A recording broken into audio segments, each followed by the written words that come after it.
And so the strategic imperative is really courageous creativity. Courageous creativity that looks beyond the obvious, that looks beyond the incremental, and brings forward very courageous alternatives that are radically different than what we have today, particularly on the social side. That's how business, if you think about a parallel, what you want to do is you want to go for the iPad and you don't want to go for, something. You want to do what Steve Jobs did in the social sector. You want to go for a disruptive innovation on the social side. So there are 4 laws of the future, and if you use these, and I think this is something in the facilitation, education community that can be very helpful. I'll just run through them.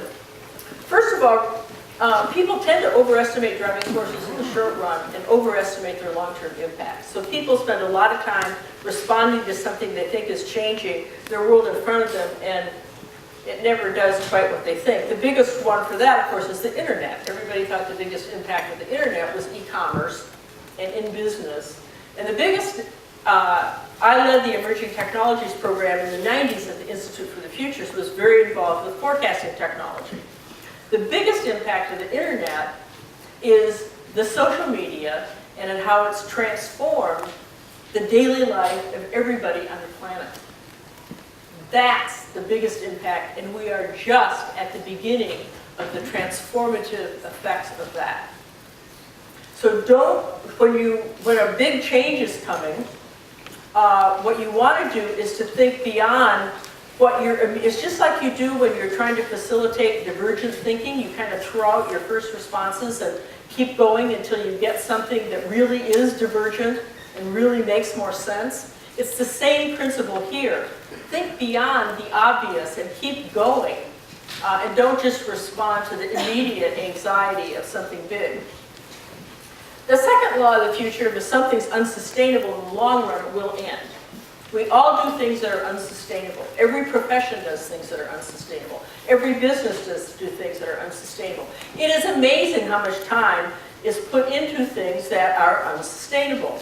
And yet we're an addictive species, so it's just easier to keep doing that than actually making the shift. So all these things are unsustainable, and they will end. Most of these things will completely be reinvented by 2025. We don't have time to give you sort of what the healthcare system will look like. The education system's a little more troublesome, but it's pretty clear what that's going to end up being. We know that what government will look like. We have a pretty good idea what the household's going to be like. I'll share that with you. But these are all unsustainable. They are all mismatched to the issues and needs of the time. So what you want to do in this is to focus on disruptive shifts. So let's just take a look at work. What happens with weak signals that are the beginnings of trends, when a weak signal begins to impact 15 to 20% of what it's impacting and what it's hitting on or what it's describing, then it kind of moves to a trend. And what happens when a trend gets bigger and it impacts to 60%, 70%, you begin to get shifts.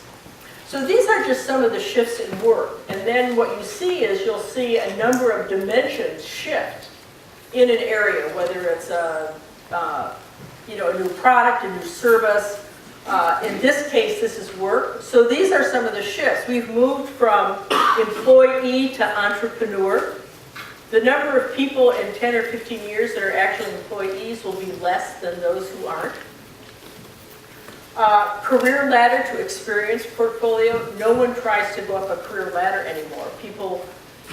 Young people are building portfolios of experience so they can compete in the open market space in a very different way of working than we did.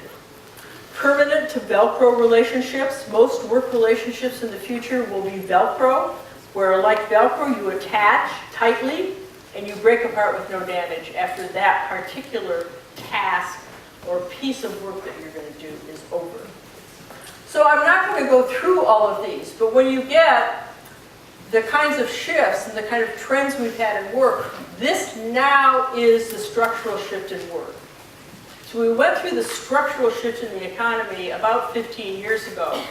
It's still slowly playing out, but the major effects are over. You can tell who the winners and losers are in the future. We're just now beginning the structural shift at work. And over the 15 years, if you think about what the economy was at the beginning of the 1990s and what the economy is today, that would be about 20 years ago.